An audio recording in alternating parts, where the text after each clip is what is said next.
Halo semuanya, nama saya Swiling Ponto, NIM 185070046. Saya mahasiswa aktif dari Universitas Negeri Manado, Fakultas Matematika dan Ilmu Pengetahuan Alam, jurusan Biologi, Prodi Pendidikan Biologi. Saat ini kita akan sama-sama belajar mengenai tata nama tumbuhan. Untuk mempelajari tata nama tumbuhan dibagi atas 3. Yang pertama, pengantar tata nama tumbuhan. Yang kedua, kode internasional tata nama tumbuhan. Dan yang ketiga, tipe tata nama tumbuhan. Kita masuk kepada yang pertama, itu pengantar tata nama tumbuhan. Tata nama merupakan bagian dari kegiatan taksonomi yang bertujuan untuk mendeterminasi nama yang benar suatu takson atau kesatuan taksonomi. Nah, kira-kira dari mana munculnya nama ilmiah? Saat ini saya akan menjelaskan alasan munculnya nama ilmiah.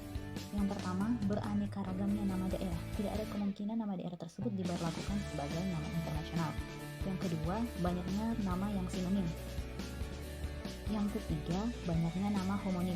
Dan yang keempat, sukarnya diterima oleh dunia internasional jika salah satu bahasa bangsa-bangsa yang dipakai sehari-hari dipilih sebagai bahasa untuk nama ilmiah. Kita masuk pada sejarah tata nama tumbuhan. Sebelum abad ke-16, belum terdapat peraturan dalam memberikan nama kepada tumbuhan. Karena tidak ada peraturan yang mengikat, masing-masing ahli bebas dalam memberikan nama. Nama tumbuhan disusun atas 3 atau lebih kata yang disebut dengan polinomial.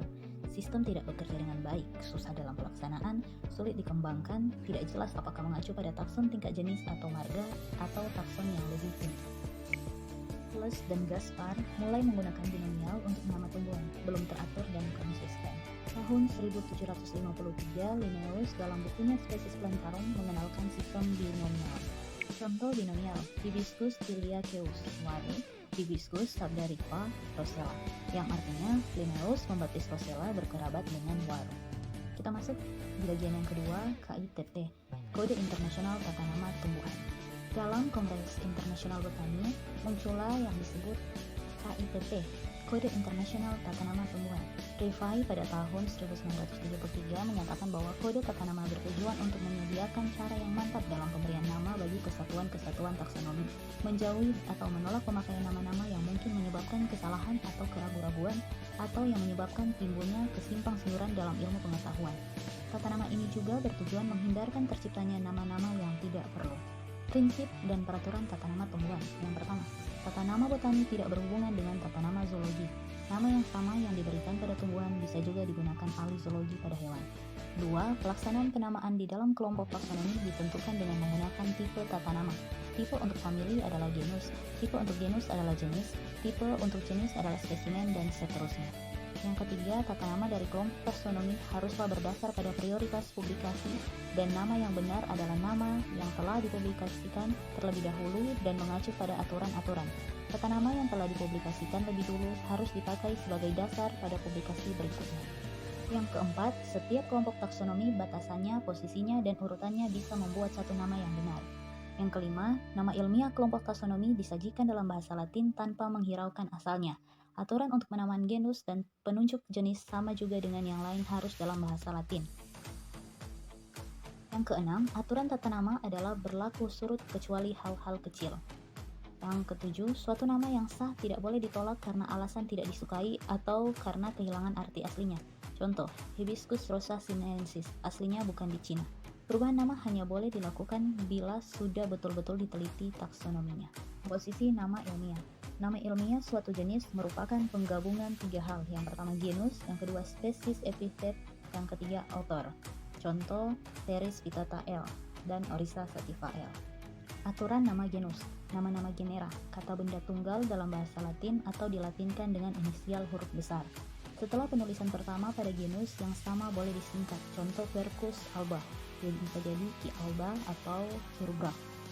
Lalu tidak boleh terlalu panjang dan tidak boleh menggunakan nama yang sama dengan sejenisnya. Contoh Salaka salaka, tidak dianjurkan. Aturan nama penunjuk jenis. Yang pertama, biasanya berupa kata sifat, akhirnya disesuaikan dengan nama marga. Yang kedua, dalam bahasa Latin atau dilatinkan.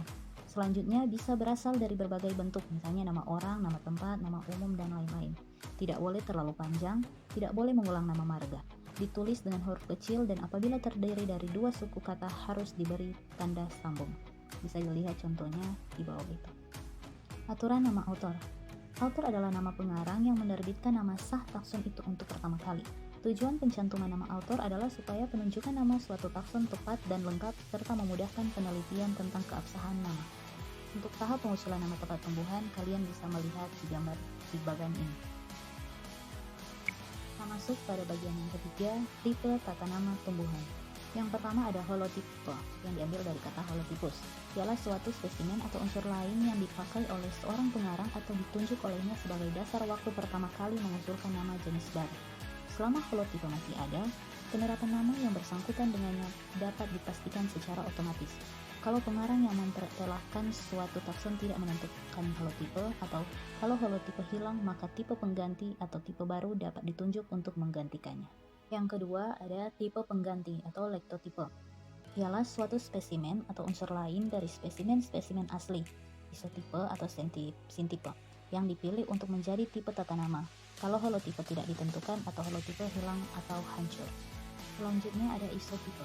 Ialah duplikat atau bagian dari suatu nomor koleksi yang dikumpulkan dalam waktu yang sama dari holotipe. Itu ada sintipe, ialah salah satu daripada beberapa spesimen atau contoh yang disebutkan pengarang kalau holotipe tidak ditentukan, atau salah satu daripada beberapa spesimen yang bersama-sama ditunjuk sebagai tipe. Dan yang terakhir ada tipe baru atau neotipus, ialah spesimen yang dipilih untuk menjadi tipe tata nama. Kalau holotipe hilang atau rusak dan tidak mungkin untuk menunjuk tipe pengganti karena tidak adanya isotipe atau sintipe.